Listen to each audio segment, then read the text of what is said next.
24 de julho, Whitby. Lucy me encontrou na estação, parecendo mais doce e adorável do que nunca, e fomos até a casa do Crescent, onde eles têm quartos. Este é um lugar encantador. O pequeno rio, o Esk, atravessa um vale profundo que se alarga à medida que se aproxima do porto. Atravessa um grande viaduto com pilares altos, através dos quais a vista parece um pouco mais distante do que realmente é. O vale é lindamente verde e tão íngreme que quando você está nas terras altas de qualquer um dos lados, você olha para o outro lado, a menos que esteja perto o suficiente para ver abaixo. As casas da cidade velha, do lado oposto a nós, são todas com telhados vermelhos e parecem empilhadas umas sobre as outras, como as fotos que vemos de Nuremberg. Mesmo por cima da cidade estão as ruínas da abadia de Whitby, que foi saqueada pelos dinamarqueses. É uma ruína nobre, de dimensões imensas e repleta de belos e românticos recantos. Conta a lenda que uma senhora branca é vista em uma das janelas. Entre esta e a vila existe outra igreja, a paroquial, em volta da qual existe um grande cemitério, todo cheio de lápides. Na minha opinião, este é o local mais agradável de Whitby, pois fica acima da cidade e tem uma vista completa do porto e de toda a baía, até onde o promontório, chamado Caithness, se estende até o mar. Desce tão abruptamente sobre o porto que parte da margem desabou e algumas das sepulturas foram destruídas. Num determinado local, parte da cantaria das sepulturas estende-se ao longo do caminho arenoso, lá embaixo.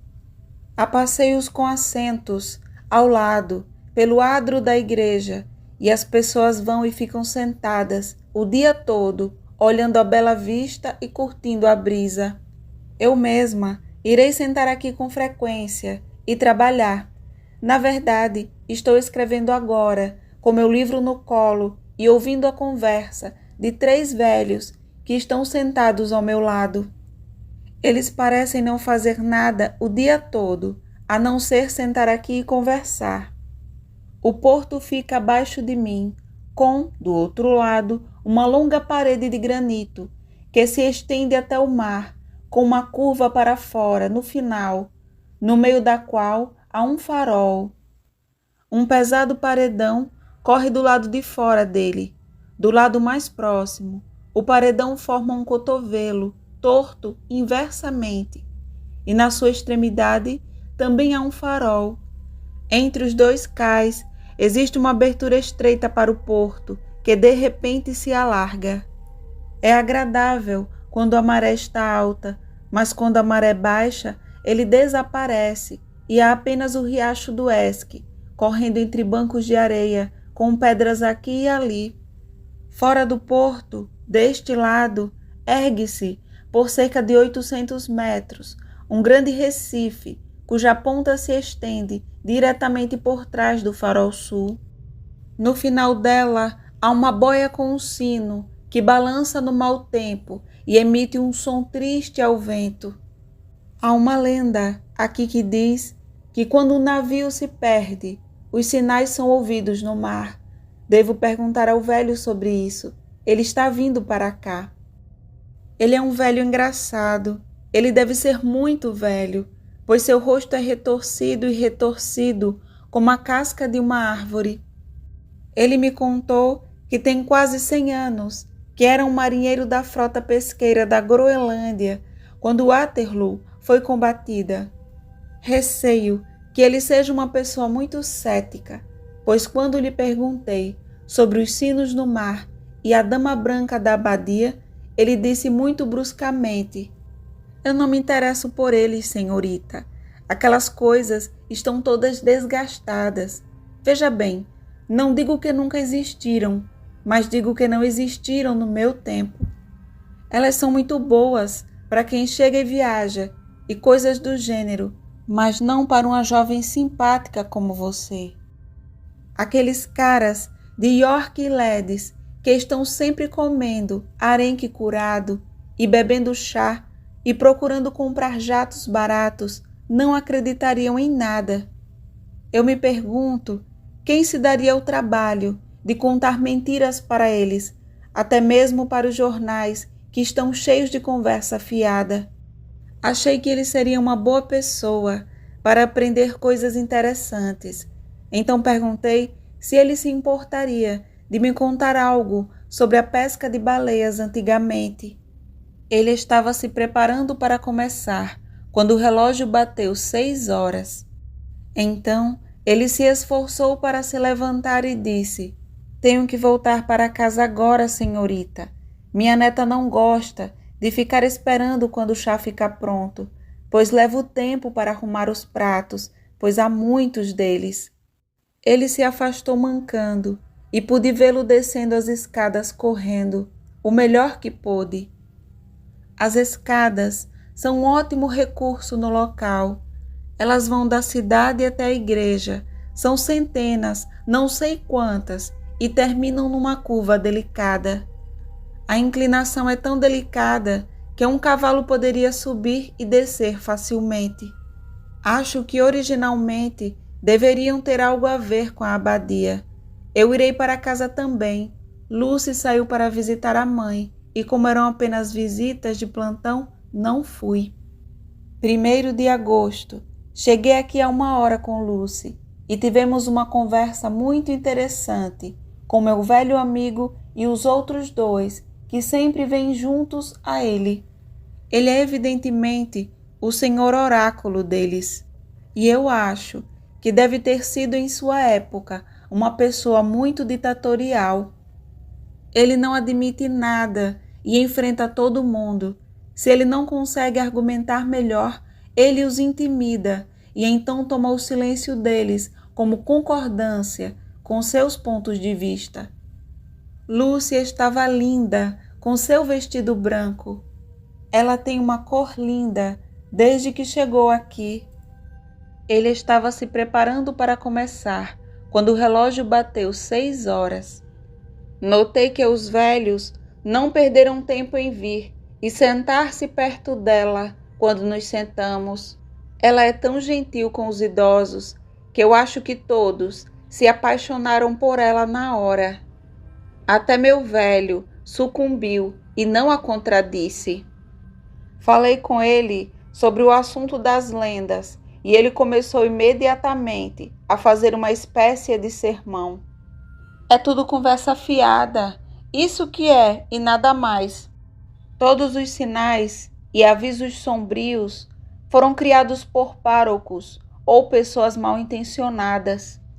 São eles que, não contentes em imprimir mentiras no papel e pregá-las nos púlpitos, querem gravá-las nas lápides.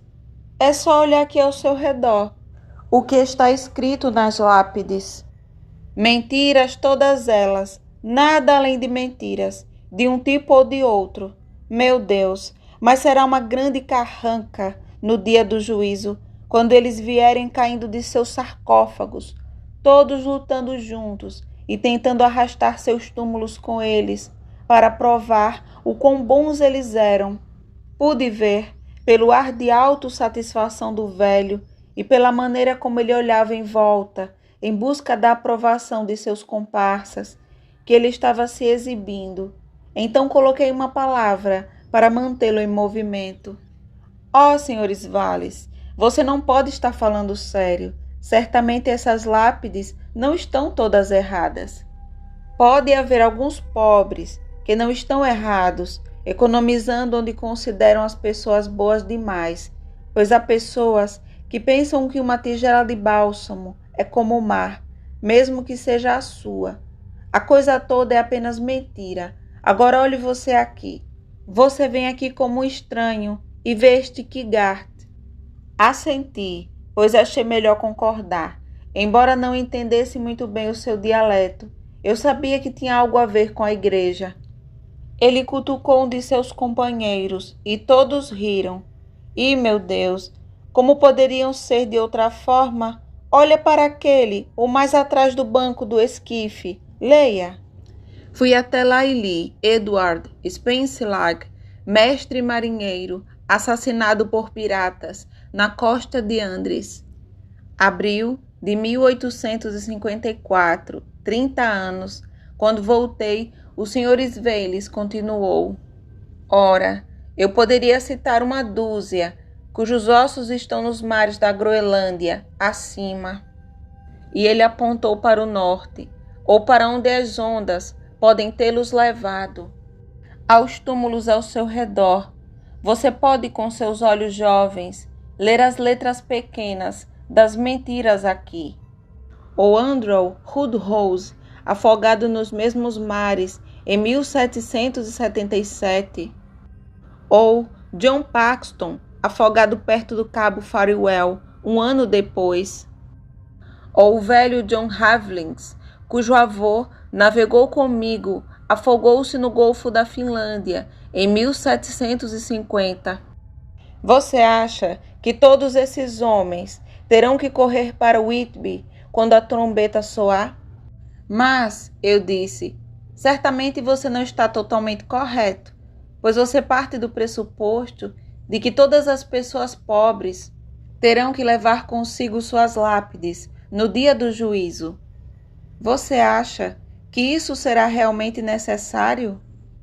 Bem, para que mais servem essas lápides? Responda-me isso, senhorita. Para agradar seus parentes, suponho. Para agradar seus parentes, você supõe. Isto ele disse com intenso desprezo.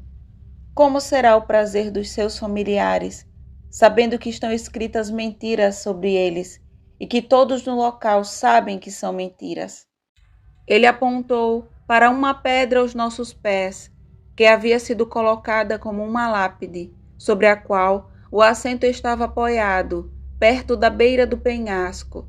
Leia as mentiras naquela pedra, disse ele. A pedra estava de cabeça para baixo para mim, de onde eu estava sentada, mas Lucy estava mais oposta a ela. Então ela se inclinou e leu. Sagrado à memória de George Cannon, que morreu na esperança de uma ressurreição gloriosa, em 29 de julho de 1873, caindo das rochas, em Caithness. Este túmulo foi erguido por sua triste mãe, para seu filho muito amado.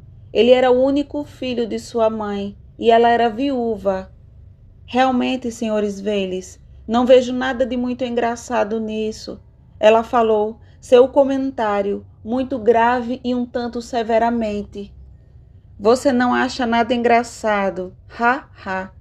Mas isso é porque você não sabe que a mãe triste era um gato infernal que eu odiava, porque ele era um idiota normal que ele era. E ele a odiava tanto que cometeu suicídio para que ela não pudesse conseguir acessar o seguro de vida que beneficiava ela. Ele atirou na cabeça com um mosquete. Foi assim que ele caiu das pedras. E quanto às esperanças de uma ressurreição gloriosa, muitas vezes o ouvi dizer que esperava ir para o inferno, pois sua mãe era tão piedosa que certamente iria para o céu. Bem, isso não é de qualquer forma. Ele martelou com a bengala enquanto falava. Um monte de mentiras? Eu não sabia o que dizer, mas Lucy mudou a conversa e disse, levantando-se: Oh, por que você nos contou isso? É o meu lugar preferido e não posso deixá-lo, e agora descubro que devo continuar sentada sobre o túmulo de um suicida. Isso não vai fazer mal a você, minha linda, e pode deixar o pobre George feliz por ter uma moça tão elegante sentada em seu colo. Isso não vai te machucar. Ora, eu fiquei aqui sentado de vez em quando, por quase 20 anos atrás, e isso não me fez mal algum. Aí está o relógio, e eu preciso ir. Até logo, senhoritas. E ele saiu mancando. Estou um pouco chateada, pois não tenho notícias de Jonathan há um mês inteiro. No mesmo dia, Vim aqui sozinha, pois estou muito triste. Não havia nenhuma carta para mim. Espero que não haja nada de errado com Jonathan. O relógio acabou de bater 9 horas. Vejo as luzes espalhadas por toda a cidade, às vezes em fileiras, onde estão as ruas, e às vezes isoladamente. À minha esquerda, a vista é cortada por uma linha preta do telhado da antiga casa ao lado da abadia. As ovelhas e os cordeiros estão balindo nos campos atrás de mim, e ouço o barulho de cascos de burros subindo a estrada pavimentada abaixo.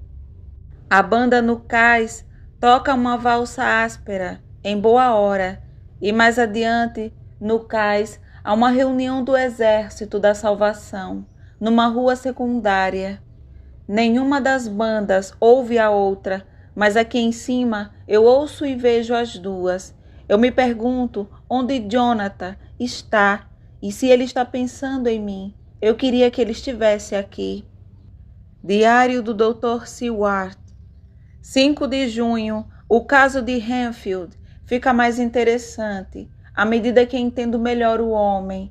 Ele tem certas qualidades amplamente desenvolvidas: egoísmo, sigilo e propósito.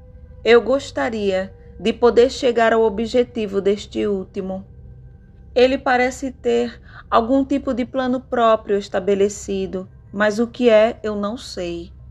Sua qualidade redentora é o amor pelos animais, embora na verdade ele tenha características tão curiosas que às vezes imagino que ele seja apenas anormalmente cruel. Seus animais de estimação são de tipos estranhos. Agora mesmo, seu hobby é pegar moscas. Ele tem atualmente uma quantidade tal que tive que protestar.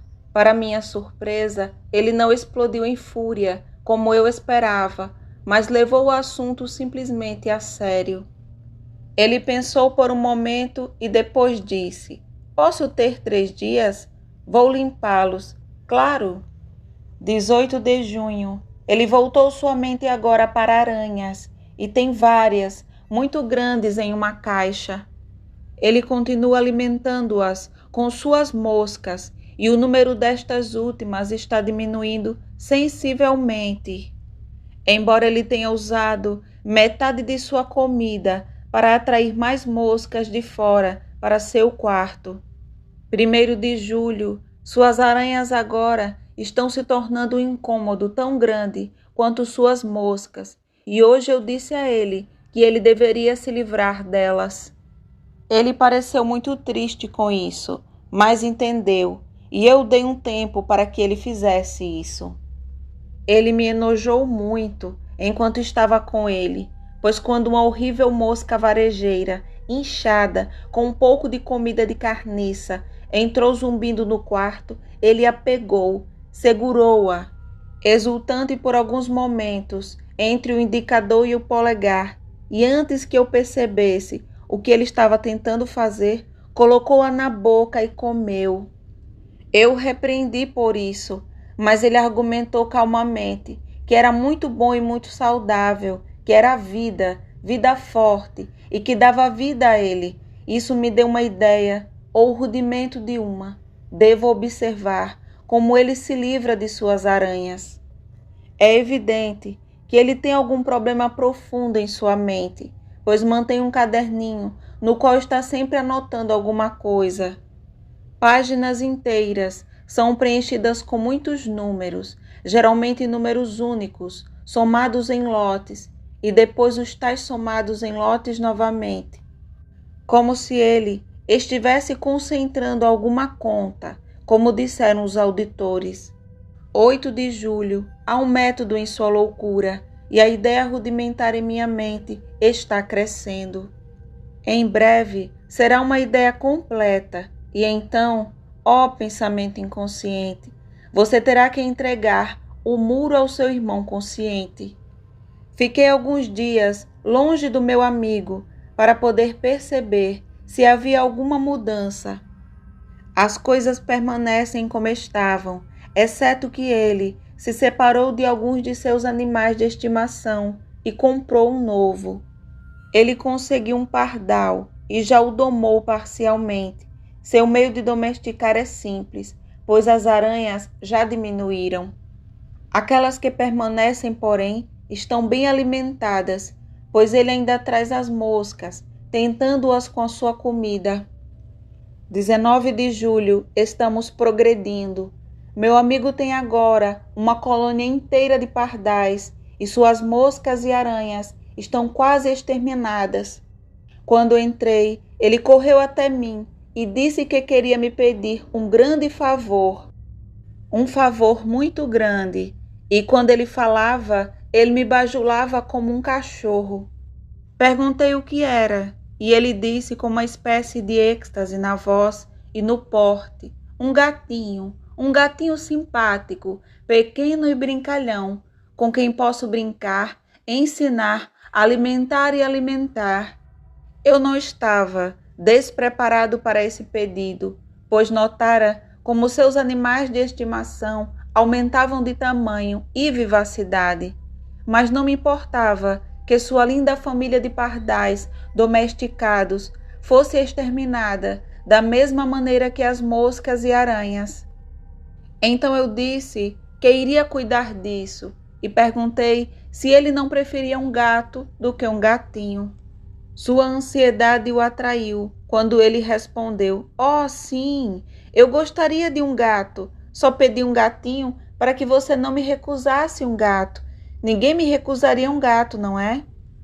Balancei a cabeça e disse que no momento temia que isso não fosse possível, mas queria cuidar disso. Seu rosto caiu e pude ver nele um aviso de perigo, pois houve um repentino olhar feroz e um soslaio que significava matar. O homem é um maníaco homicida, pouco desenvolvido. Vou testá-lo com seu desejo atual e ver como isso vai funcionar. Então saberei mais. 22 horas. Visitei-o novamente e encontrei-o sentado num canto pensativo. Quando entrei, ele se ajoelhou diante de mim e me implorou que eu deixasse ter um gato, pois disso dependia sua salvação. Fui firme, porém, e disse-lhe que eu não poderia aceitar isso, ao que ele saiu sem dizer uma palavra e sentou-se, roendo os dedos, no canto onde eu o havia encontrado. Eu o verei amanhã cedo. 20 de julho, visito Renfield, bem cedo, antes do atendente fazer sua ronda. Encontrei-o acordado e cantarolando uma música. Ele estava espalhando o seu açúcar, que havia guardado, na janela e estava manifestamente começando a caçar moscas de novo e começando-o com alegria e boa vontade. Procurei por seus pássaros e, como não os vi, perguntei onde estavam. Ele respondeu sem virar que todos haviam fugido. Havia algumas penas espalhadas pelo quarto e em seu travesseiro uma gota de sangue. Eu não disse nada, mas fui e disse ao guardião para me informar se houvesse algo estranho com ele durante o dia. Minha crença, doutor, disse ele, é que ele comeu seus pássaros e que ele simplesmente os pegou e comeu crus. 23 horas. Esta noite dei a Renfield um opiáceo forte, suficiente para fazê-lo dormir, e tirei sua carteira para dar uma olhada. O pensamento que tem zumbido em meu cérebro ultimamente está completo e a teoria comprovada. Meu maníaco homicida é de um tipo peculiar. Terei de inventar uma nova classificação para ele e chamá-lo de maníaco zoófago, comedor de vidas. O que ele deseja é absorver tantas vidas quanto puder, e ele se dispõe a conseguir isso de forma cumulativa. Ele deu muitas moscas para uma aranha e muitas aranhas para um pássaro, e então quis que um gato comesse todos os pássaros. Quais teriam sido seus passos posteriores?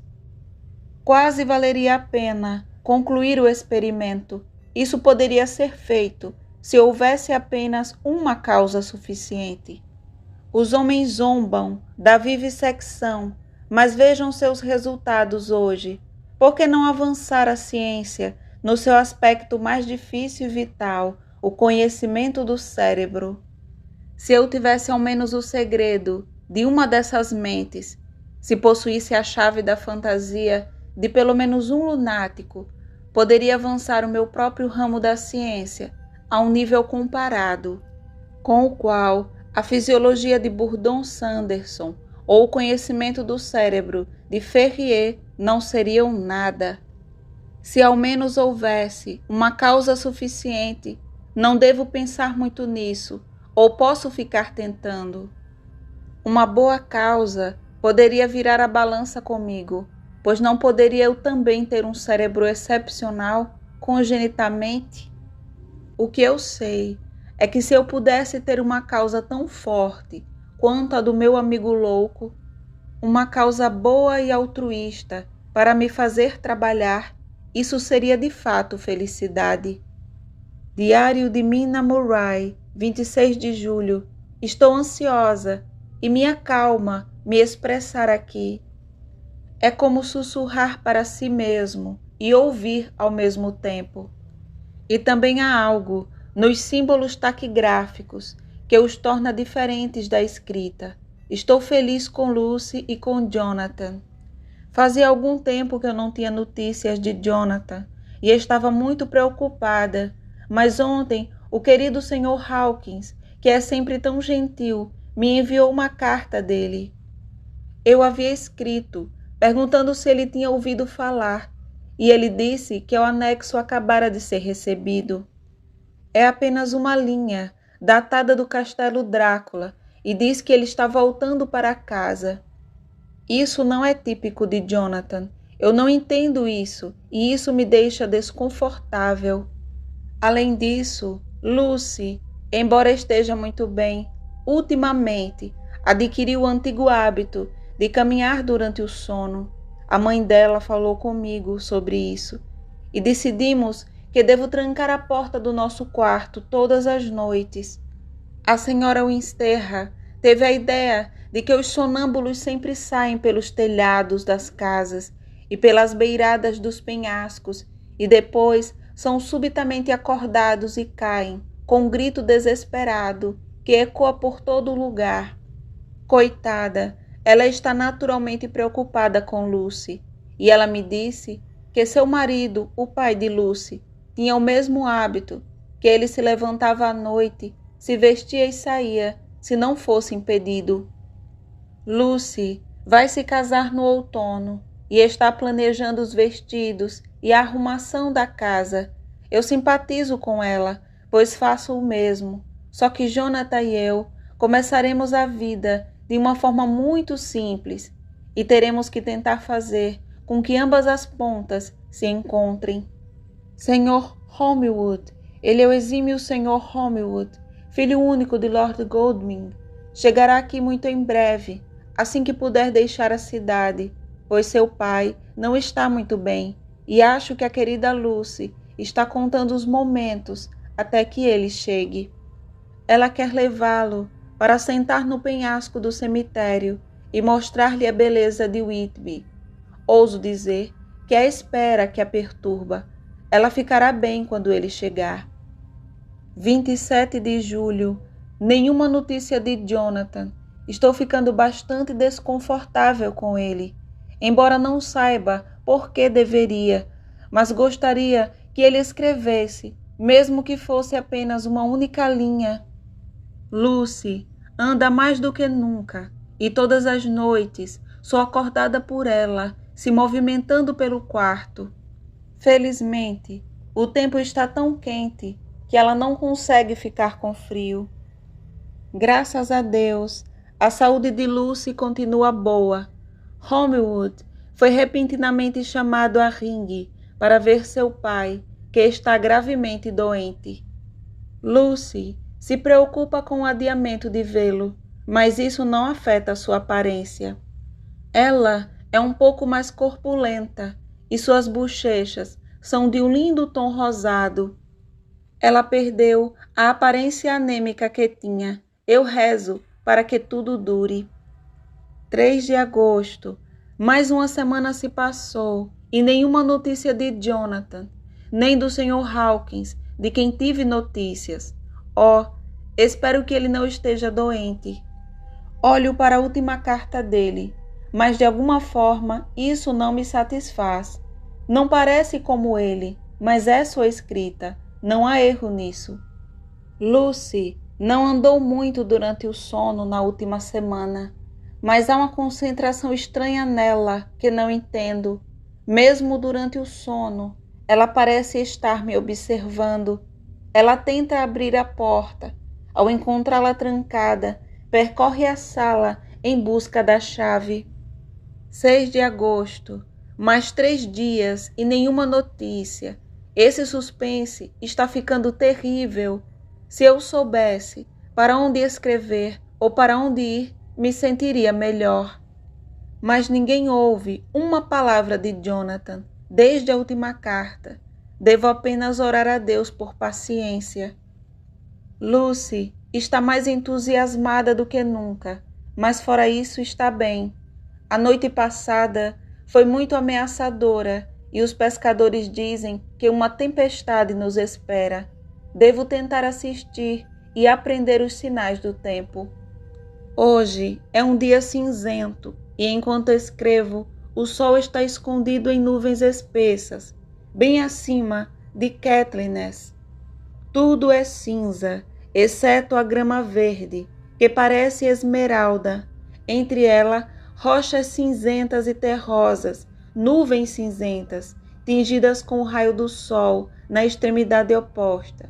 Pairam sobre o mar cinzento, no qual as pontas de areia se estendem como figuras cinzentas. O mar agita-se sobre as águas rasas e as planícies arenosas, com um rugido abafado pelas brumas marítimas, que se deslocam para o interior. Em toda a vastidão, as nuvens se amontoam, como pedras gigantes, e há um brou sobre o mar, que soa como uma passagem de destruição. Figuras escuras estão na praia, aqui e ali, às vezes meio envoltas na névoa, e parecem homens, como árvores andando. Aí vem o velho Sr. Sveilis. Ele está vindo direto para mim, e posso ver pela maneira como ele levanta o chapéu que ele quer conversar. Fiquei bastante comovida com a mudança no pobre velho. Quando ele se sentou ao meu lado, ele disse de uma forma muito gentil: "Quero dizer uma coisa para você, senhorita." Percebi que ele não estava à vontade, então peguei sua pobre mão enrugada e pedi que falasse abertamente. Então ele disse, deixando a mão na minha: "Temo, minha querida, que devo tê-la chocado com todas as coisas perversas que tenho dito sobre os mortos e coisas do gênero nas últimas semanas, mas eu não quis dizer isso e quero que você se lembre disso quando eu partir." Nós ouvimos pessoas que ficam confusas e com o pé atrás do Crock Hole. Não gostamos muito de pensar nisso e não queremos nos sentir assustados com isso. E é por isso que comecei a fazer luz disso, para que eu animasse um pouco meu coração. Mas, senhorita, não tenho medo de morrer, nem um pouco. Só não quero morrer se puder evitar. Meu tempo deve estar próximo agora, pois estou bem, e 100 anos é demais para qualquer homem esperar. E estou tão perto disso que o Old Man já está afiando a foice. Veja, não consigo abandonar o hábito de discutir tudo de uma vez. Os shafts vão balançar como estão acostumados.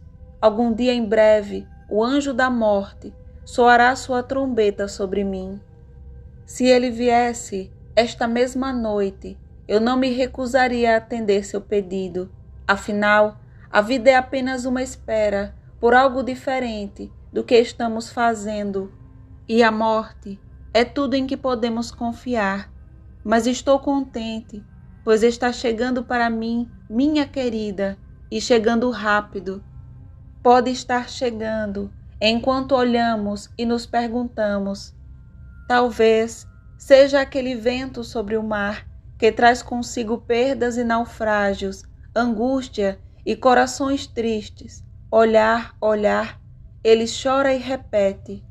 Há algo naquele vento e no barco além que soa, e parece e tem gosto e cheiro da morte.